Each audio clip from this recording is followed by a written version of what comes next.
बच्चे का बर्थडे हो, कोई भी खुशी का मौका हो या कोई मौत हो जाए या कोई गम का मौका हो, हर वक्त पुजारी हमारे साथ होता है, हमारे को उसमें अपना कंट्रीब्यूशन करता है, भगवान की पूजा कराता है हमें। ये वो तबका है जिसने सदियों सदियों से हमारी परंपराओं, हमारे रीति रिवाजों, इसको पीढ़ी दर पीढ़ी, एक तरह से जो गुरु शिष्य परंपरा पीढ़ी दर पीढ़ी इसने आगे बढ़ाया है, हमारे संस्कारों को, हमारी रीति रिवाजों को, हमारे परंपराओं को। लेकिन इसने कभी भी अपने परिवार की तरफ ध्यान नहीं दिया और कभी भी हम लोगों ने इनकी तरफ ध्यान नहीं दिया। हम मंदिर जाते हैं, पूजा करते हैं, लेकिन कभी भी इनकी तरफ हमने ध्यान नहीं दिया। आज इस योजना के जरिए हम इसे, मैं वेतन या तनख्वाह नहीं कहूंगा, एक तरह से इनका सम्मान करने के लिए इसकी घोषणा कर रहे हैं कि लगभग 18,000 रुपये महीना इनको सम्मान राशि दी जाएगी हमारी सरकार बनने पर। यह देश में पहली बार हो रहा है, आज तक कभी किसी पार्टी, किसी सरकार ने ऐसा नहीं किया। ये पहली बार हो रहा है। जैसे दिल्ली में हमने कई काम पहली बार किए, स्कूल अच्छे किए, पहली बार किए, अस्पताल अच्छे किए, पहली बार किए, महिलाओं के लिए बस यात्रा फ्री करी, पहली बार करी।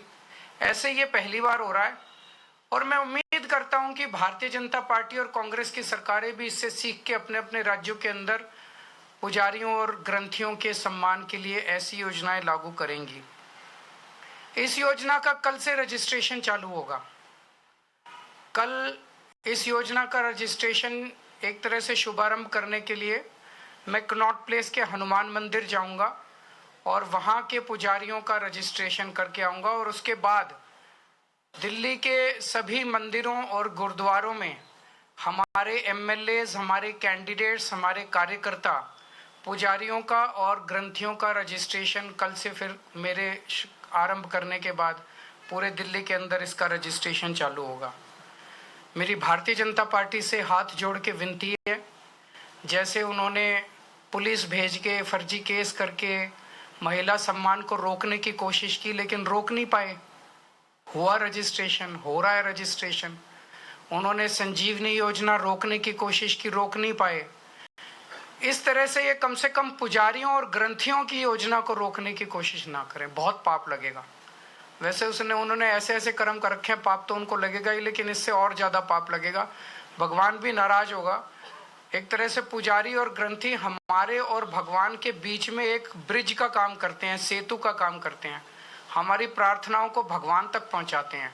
तो अगर आप पुजारियों को तंग करोगे, ग्रंथियों को परेशान करोगे, उनके पास पुलिस भेजोगे, तो जाहिर तौर पे उनके मन से बद्दुआ ही निकलेगी। अगर आपके कोई प्रश्न है तो। हाँ जी, हाँ जी। कैलकुलेशन है कि आखिरकार कितना बड़ा बेनिफिशियरी, जो भी होगा उसकी चिंता मत कीजिए, पैसे की कमी नहीं होने देंगे। जब रजिस्ट्रेशन पूरा हो जाएगा तो बता देंगे कि कितने लोगों ने रजिस्टर किया। बांग्लादेश और रोहिंग्या को लेकर और एक और रिपोर्ट दर्ज की गई है। मेरी इनसे रिक्वेस्ट है कि हरदीप पुरी जी को गिरफ्तार कर लीजिए, उनके पास सारा डेटा है, कहां कहां उन्होंने रोहिंग्यों को बसाया, उन्होंने ट्वीट करके बताया है। ये इतनी मेहनत कर रहे हैं, जरूरत क्या है, नौटंकी क्यों कर रहे हैं? हरदीप पुरी जी के पास और अमित शाह जी के पास सारा डेटा है, कहां किस रोहिंग्या को बसाया, वहां उसको कर लो गिरफ्तार। ऐसी नौटंकी मचा रखी है, मतलब इन्होंने कोई देश चलाना थोड़ी है, सुबह से शाम तक नाटक करते रहते हैं ये लोग। बहुत बहुत शुक्रिया।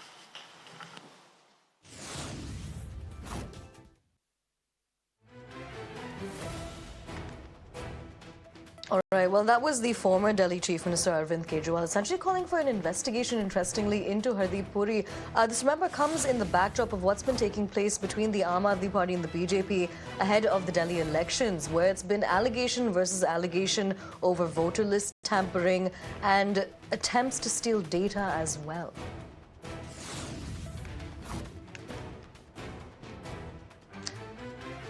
Now, this is what is taking place ahead of the Delhi elections, which are scheduled to take place early next year itself. we just listened into an excerpt of the former Delhi Chief Minister Arvind Kejriwal talking about the allegations that have been leveled against the Aam Aadmi Party by the BJP. Now, interestingly, of course, there have been various claims from both parties about multiple flashpoints that have been taking place in the capital. One, of course, the most recent, in fact, is about how the Aam Aadmi Party has alleged that the BJP, for the last few weeks, has been conducting voter list tampering, essentially making a request to remove 5,000 of the names for the constituencies and add 7,500 new ones.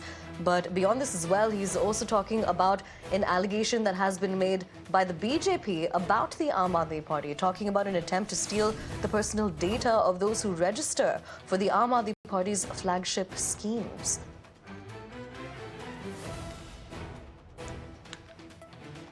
We're crossing over to my colleague Nikhil, who's tracking the developments here. Nikhil, we just listened into Arvind Kejriwal talking about the BJP's allegations, also talking about what the Aam Aadmi Party has been saying in response. But bring us the latest.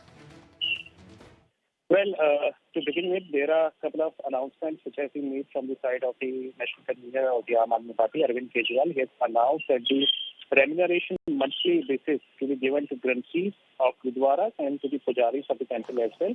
And under this particular scheme, rupees 18,000 per month will be given to these people. And this is happening for the first time, as claimed by him. The registration is going to start from tomorrow. And in fact, Kejriwal has said that they are going to go at the Connaught Place to get their registration done at the Prachin Hanuman Mandir. So Prachin Hanuman Mandir, which is near to the vicinity of the Connaught Place market, that is the place where the registration are going to start for the Delhi Pujari Samman Yojana. He has also at the same time attacked the Bharatiya Janata Party as well, saying that they have tried to stop Mahila Samman Yojana, but hoping that they won't stop us here. Clearly, Arvind Kejriwal is hinting that there is more allegations as well which are going to come in from the side of the Bharatiya Janata Party. Apart from it, he has made first big announcement against Hardeep Singh Puri, who is the minister in the BJP-led central government, wherein he has said that Hardeep Singh Puri should be arrested. He has all the data where Rohingyas are settled in the capital city. They are just doing the drama day and night. So these are the things which have been said by Arvind Kejriwal. On one side, he has made big announcement for the pujaris and the grantees of the Gurdwara, wherein he has informed that rupees 18,000 is going to be given to them on a monthly basis, and the registration is going to start from tomorrow. On the another side, he has taken this opportunity to attack the principal opposition in the capital city, that is the Bharatiya Janata Party as well, saying that Hardeep Singh Puri is the one who should be arrested, because BJP for a very long time they have been making some serious allegation against Kejriwal that they are providing the voter card and the fake identities to the Rohingyas which are settled in different part of the capital city. So as the politics is intensifying, this is something which is reflecting that the announcement for the assembly elections is going to be made anytime soon from the side of the Election Commission of India. But these are the updates which are coming in from the press conference which has been held from the side of the national convener of the Aam Aadmi Party, that is Arvind Kejriwal. Thank you. All right, Nikhil, thank you so much for joining us and getting us all of those crucial updates. We'll continue to track the developments here, especially when it comes to the politics that take place ahead of the Delhi elections.